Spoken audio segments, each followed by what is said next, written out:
Oliy ta'limni tamomladim. Endi qaysi sohada, qaysi yo'lni tanlasam kelajagimni mustahkam qura olaman? Qaysi kasb orqali yurtim va xalqimga manfaat keltira olaman? Qanday inson bo'lsam, otam, onam men bilan faxrlanadi. Duosini olaman.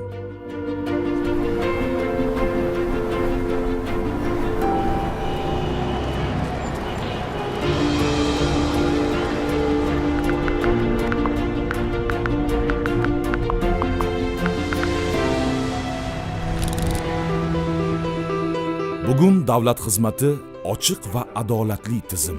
Bu yerda bilim, intilish va harakat qadrlanadi. Onajon, men davlat xizmatiga ishga kirdim. Tabriklar.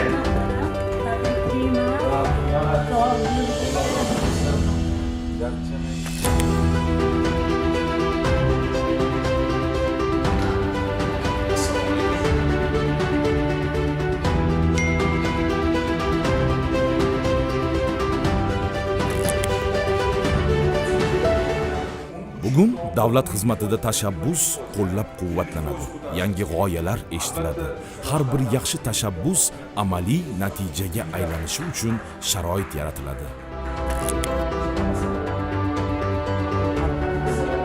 Ba'zan eng katta mukofot odamlarning samimiy rahmati bo'ladi. Bugun menga xalqim ishonadi. Bu ishonch esa menga yanada katta mas'uliyat va kuch bag'ishlaydi.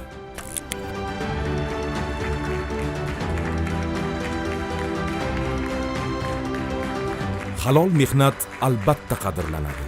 Intilish va mas'uliyat insonni yuksak marralarga olib chiqadi.